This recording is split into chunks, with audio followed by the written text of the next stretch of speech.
Welcome to Sacred Stories, Everyday Lives. My name is Adeline St. Clair. As we begin this next chapter, we are turning towards stories where good and evil do not appear as remote forces, but as tensions that live close to home. Stories where the battle is not fought on distant battlefields or in the heavens, but within human hearts. Today's story is one of the earliest in all of ancient scripture. It does not begin with violence. It begins with comparison. This is the story of Cain and Abel. Cain and Abel are brothers. The very first brothers in the Bible, actually. They are the sons of Adam and Eve. They grow up in the same household, under the same sky, shaped by the same beginnings. Their lives diverge not because one is openly cruel and the other purely good, but because of what happens when one brother begins to measure himself against the other. Both brothers bring offerings to God. Cain, who works the soil, brings some of the crops he has grown. Abel, who tends flocks, brings the best portions from some of his firstborn animals. Both approach God. Both give. But only one offering is received with favor. Scripture tells us the Lord looked with favor on Abel and his offering, but on Cain and his offering, he did not look with favor. The Bible does not give us all the details about why. It does not provide a formula. What it does show us is Cain's response. Cain becomes deeply unsettled, not because he is rejected outright, but because someone else is affirmed. His face falls. Anger rises. Something inside him shifts. And this is where the story turns. God speaks to Cain with unusual tenderness. Listen to what God says. Why are you angry? Why is your face downcast? If you do what is right, will you not be accepted? But if you do not do what is right, sin is crouching at your door. It desires to have you, but you must rule over it. This matters deeply. Cain is warned. He is seen by God in his struggle. He is not condemned. He is cautioned. God essentially says, something dangerous is right at your door, waiting. You can still choose to master it. People have this misconception about evil. It does not always announce itself as evil. Often, it presents itself as grievance, as wounded pride, as the quiet belief that someone else's success diminishes our value. Cain is given a choice. And this is where the real battle takes place. Not in the offering, but in what comes after. Instead of tending to what has been stirred within him, Cain allows comparison to harden into resentment. Resentment sharpens into anger. And anger, left unattended, becomes action. Genesis tells us simply, "Now Cain said to his brother Abel, 'Let's go out to the field.' While they were in the field, Cain attacked his brother Abel and killed him." The first act of violence in all of Scripture. is not driven by ambition, greed, or power. It is driven by comparison left unchecked. And notice, Cain does not attack a stranger.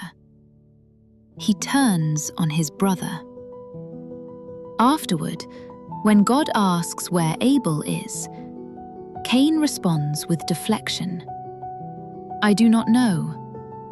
Am I my brother's keeper?"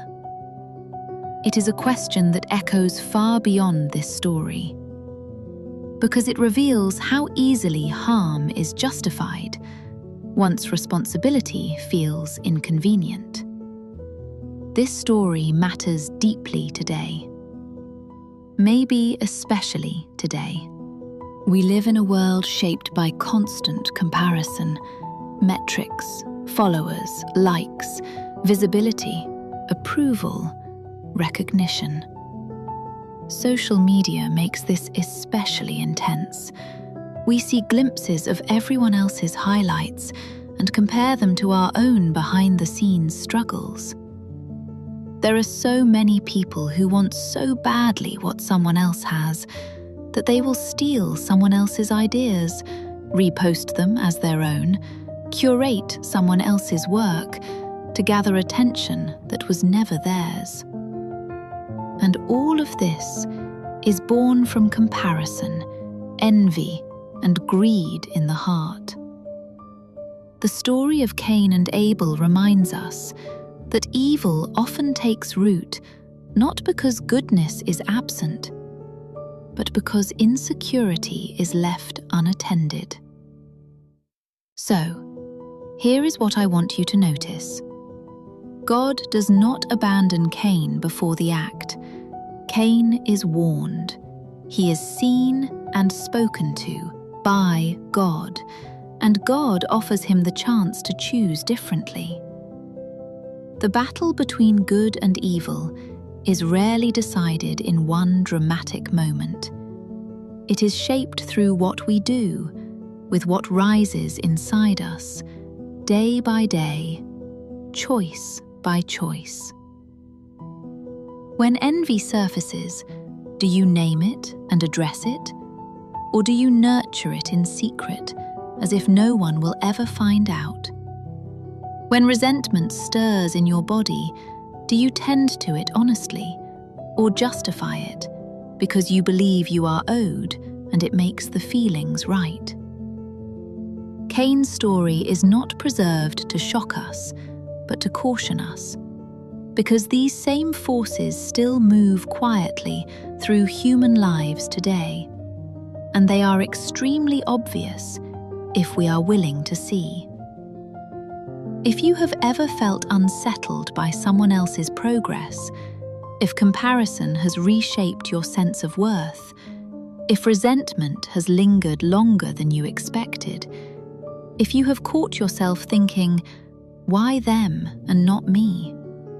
this story is for you. Not as condemnation, but as a warning wrapped in care from one child of God to another.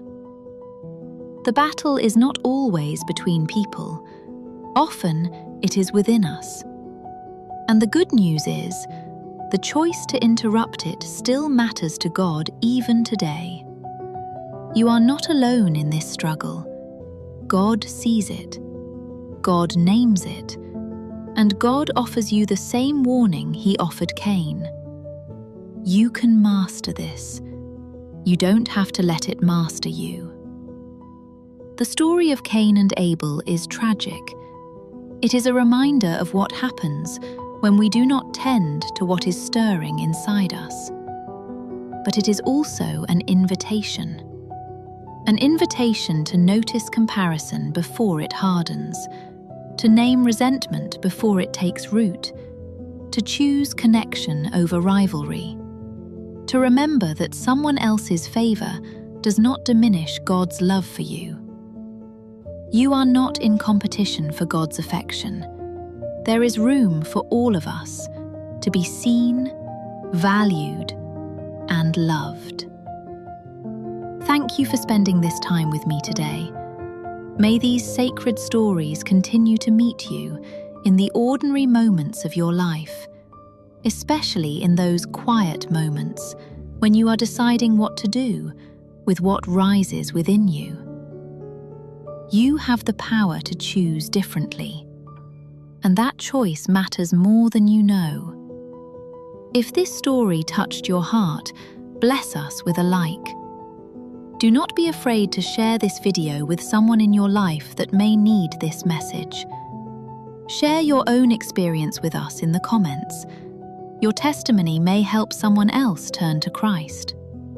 Subscribe if you would like to hear more stories. New episodes will be shared every Sunday, 7 a.m. Eastern Standard Time, 12 p.m. Greenwich Mean Time. I hope to see you again.